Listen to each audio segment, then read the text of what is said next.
Welcome back to Clarity Convos for Wedding Pros podcast. I'm your host, Aislinn. Let's get into today's topic, which is what should you be doing with your time if you do not have a lot of time? So I made a post on Instagram a few weeks ago that was talking about if I only had 60 minutes every single day to work towards creating more income as a wedding photographer, these are the things that I'd be doing. So we're going to be talking about that in depth today. And I'm so excited to bring this to you because I know a lot of people out there in the wedding industry are juggling a lot of different things, and you do not have hours and hours and hours and hours or focus or energy to actually spend a lot of time on your business. But you have these big dreams.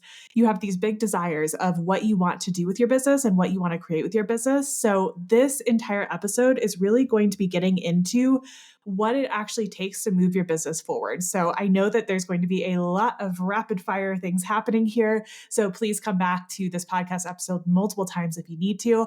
And if you want more support in this type of thing within your wedding business, you can join my signature program, Success Accelerator program, where I help you to optimize your business, really master your mindset, and add on more ways to get paid.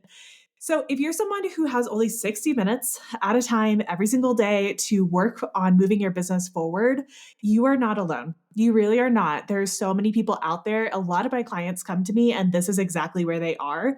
And what's so interesting too is that I think a lot of people have this kind of like assumption that they will have more time than they actually do. So they think like, okay, well, I'm going to have 3 hours today. And the reality is you only have 30 minutes or you only have 60 minutes. So when you only have a little bit of time to move your business forward, we don't want to be focusing on working in our business and also working on our business. We kind of need to pick.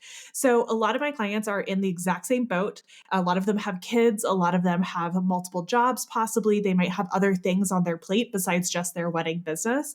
And we have to get so incredibly focused on what exactly it is that my clients need, or maybe you listening to this podcast, what you need to focus on during the season that you are in. So that's the thing that I want to focus in on right now, the season that you are in. If you are a mom of 3 kids, that's a season. If you have no kids, that's a season. If you are 10 years into your business and you have all the networks and you have all the things and you've raised your prices, that's a season. So we need to be getting really clear about what kind of season we're actually in right now and what we have the space for and what is actually going to move our business forward. So the first thing that we have to determine is actually the gaps that are in our business. So looking at the season that you're in right now, we really need to identify what the gaps are so that we know what to focus on. So where do you right now need to put your attention in your business in order to see more income? So I'm just going to leave that there. Where do you right now need to put more focus in your business so that you can see more income? Maybe that's sales. Maybe your sales skills are just not what they need to be in order to be charging what you want to charge. Maybe it's your marketing. Maybe you're just throwing spaghetti at the wall and you really don't know exactly what you need to be doing every single day or every single week in your business in order to get your name out there and in order to sell the thing that you're selling. Whether that's an offer or it's a product, doesn't really matter. You need to be able to sell. Otherwise, you don't have a business, you have a hobby. And let's be real here, we're not building hobbies, we're building businesses. The other gap that you might be experiencing is confidence and mindset. A lot of times what I see people doing is they think that they have a marketing problem or a lead gen problem or like a whatever other kind of problem. And it's really just a mindset problem that is disguised as something else. A lot of my clients come to me and they say, oh, well, I just like don't know what I need to be focusing on. I think it's lead gen. And it's like, well, there's a possibility that it is, but there's also a possibility that your mindset and your nervous system and your subconscious are not on board with what you're trying to do.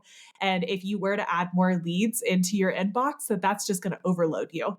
So there are things that we have to fix if that's the case.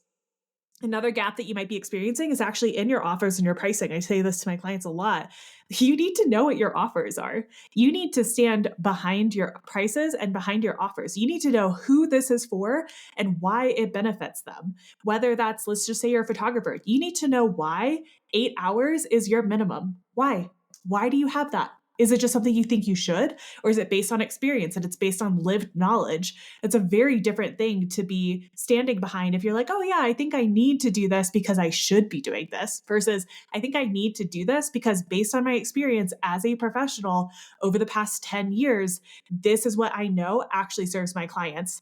That is a much easier thing to sell than, well, I think I'm supposed to have this many hours because that's the industry standard. So I want you guys to be thinking about what are the gaps that you're currently experiencing in your business to actually increase your income.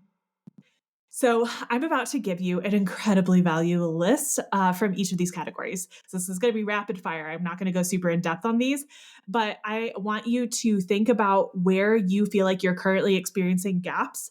And the next time you're feeling super unfocused, I want you to come back to this podcast episode and I want you to look at the things that I tell you on each of these categories, the list of things I'm going to give you. And when you feel unfocused, I want you to pick one of these and go spend 60 minutes on it. So when you're like, I don't know what to do, I only have 60 minutes. What should I do? Come back to this episode. All right. So, the very first list that you need to think about is the marketing checklist. So, if you have a marketing gap, these are the marketing things I would be doing in the 60 minutes that I have in my business. I would be blogging with SEO keywords for my niche. Whether that's like your niche itself, like wedding photography, or it's also wedding photography in South Carolina, or it's wedding photography at XYZ venue in South Carolina, I would be blogging, making sure that that is working for me, even though I am not standing in the room saying my name. My blog gets to say my name for me. Another thing on this checklist is refreshing your leads list for vendor partnerships, planning your content for the following week, lead generation tasks such as LinkedIn, networking, following up with vendor partners, content creation using proven hooks and frameworks so that you are not wasting time. If you currently do not have proven hooks or frameworks, you can get into my program, Content Mastery. It's a mini program. You can go onto my Instagram and go into my links. You can find it there. This is going to give you a very, very in-depth understanding of social media and marketing, and it's going to give you proven frameworks and proven hooks that you can use so that you're not wasting your time on social media. Another marketing checklist is going to be asking past clients for reviews or for collaborations. I go into depth in this with my clients if they are trying to do more marketing. Like I will talk to them about, working with past clients, like doing Instagram lives or doing podcast interviews if you have a podcast, or just asking clients for reviews. That's going to be part of your marketing. Creating valuable client experience collateral. So you need to be doing market research for this. If you are just creating guides and templates and resources for your clients, but it's actually not stuff that they need, then that is a waste of your 60 minutes that you have to put towards your business and working on your business. You need to also think about selling on social media. So like album sales, mini sessions, etc. These are going to help you fill gaps in your business, like on the marketing side of things, and it's going to produce more income. So these are money generating activities. And finally, on the marketing list, we have build your email list. If you do not currently have an email list as a wedding professional, I highly recommend it's something that you do. It is something that I definitely tell my clients is a good idea to have because we do not own our social media. So it can go away at any time. So if it's going to go away at any time, where's our audience going to live? So that would be the email list. All right, moving on to pricing and offers checklist. So if I only have 60 minutes to work on my business and I want to work on my business and not in my business, I might look at my offers and making sure that I have clear offers and I know exactly how to explain them. Another thing I would be looking at is pricing that actually makes sense. So doing a review and making changes. If I only had 60 minutes, that might be what I spend my time on, is making sure that I am actually able to like do this price, but also that it makes sense for what I'm trying to book for the future. So if you're like at half capacity for how many weddings you can book, it might be time to raise your prices. If you only have 60 minutes, this might be a really good use of your time. Another thing for the pricing and offers checklist is planning out new offers or sales that you want to run in the current quarter or future quarter. So right now you might want to run an album sale in this quarter, or you might want to run a mini session sale in the next quarter. If I only have 60 minutes, that's a really great use of my time to work on my business and not in my business. You can also review your profit margins. You can update your monthly income projections. We actually have a monthly income projection spreadsheet inside of Success Accelerator program. My clients love it because it tells them exactly where they are and where they're going with their business. And they can play with it and see like, oh, I only need to book this many more in order to get to where I want to go, or I've already hit my income and I didn't even know it yet. Another checklist is going to be your sales checklist. So if you have a sales gap, these are going to be the things that you want to do with your 60 minutes. You can create a roadmap for your sales process. If you currently do not have a sales process, I do, again, highly recommend you get into my signature program, SAP, because we do go over creating a sales roadmap for your consultation calls. You can also look at the data from your past 10 inquiries and make adjustments based on the inquiries and calls that you had recently.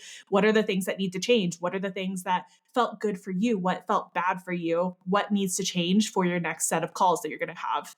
You can also practice your consultation calls. This is a really good use of 60 minutes. You can record yourself, you can make tweaks, whatever you need to do here. And then finally, on the sales checklist, you can update your inquiry process if you changed your pricing or offers, and you can send it out to potential vendor partners or vendor partners you already have. These are all really great uses of your time, and they will help you to work on your business and not in your business. And finally, probably my favorite checklist on this entire list is going to be the mindset and confidence checklist. If you don't feel like you have a sales gap, if you don't feel like you have an offers gap, if you don't feel like you have a marketing gap, you might have a mindset and confidence checklist, or sorry, you might have a mindset and confidence gap, which means these are the things that I would be telling you to do with your 60 minutes. These are the things that would be moving the ship forward. And the very first one is nervous system regulation and reflecting on what's stopping you from making bold moves. You are probably avoiding certain things in your business right now. And when I said that, you were like, ugh, don't call me out. Okay. You are probably avoiding things in your life and your business right now, decisions that you need to make, things that you need to stand behind. So, spending 60 minutes reflecting on what am I doing? What do I want? What am I creating here? And what is my focus? Those things are going to be incredibly valuable to move the ship forward. So, nervous system regulation really is the thing that I would be doing every single day. But I would also, if I didn't know what to work on and I didn't feel like it was any of the other gaps, this is where I'd be putting my focus and my energy. You could also be doing quarterly or weekly reviews during this time. So you could spend time looking at your quarter and seeing, like, okay, what did I create? Where did I show up well? Where am I proud of myself? Where do I need to make adjustments? You can also do intention setting and visualization, manifestations, different techniques like scripting, visualizations, meditation, all of that. You could also declutter your input, your digital input, your physical input, and you can also do money mindset work. These are all things that I have resources for with my clients inside of SAP as well as my mastermind CCF. And it's something that truly, like, a lot of times my clients will come to me and they're like, oh, I think I have this problem. And I'm like, have you done mindset work? Because that is likely what's actually going to change things for you. And it never fails to, like, make me so happy when my client will come back and be like, yeah, I did that EFT tapping session you talked to me about, or like I went and journaled on this thing, or I went and thought about this a little bit more and I got a new inquiry and I just booked somebody at my highest package. Like, it just makes me so freaking happy because yes, there's strategy, but the leadership and the self mastery is going to be a huge piece of you leveling up. So, if you are looking for a solution to optimize your wedding business for more consistent income, you need to be inside of SAP. And if you are currently like, I do not want to invest in another program right now, I'm going to recommend a free resource for you. It's a free masterclass that I just created. It's called Profitable Photographer, and it is completely free. It helps you not only identify these gaps and the symptoms of what you're experiencing, but it helps you to see like what you need to do and what you need to focus on based on the gaps that you find in your income and based on the gaps that you're going to find inside of your business. So that is going to be linked inside of the show notes. And it's an incredible masterclass. I've already had such great feedback from it. But truly, if you are someone who wants to level your business up and you're tired of these like really big spaces where you don't feel like you're getting seen or heard or specific advice on your specific business, you need to be applying to be inside of spaces like SAP, where not only do you have a proven framework of trainings and systems and resources, you also have community and you also have mentorship. It's an incredible space, and I would be happy to see you in there. That is all I have for today's episode. I'm truly so excited for you guys to like listen to this one because I think that you're going to get a lot out of it. If you loved this episode, please share it with your friends, but also please leave me a comment or send me a DM on Instagram because I would love to hear from you. That is all I have for today's Clarity Convos for Wedding Pros podcast. I will see you guys on the next one.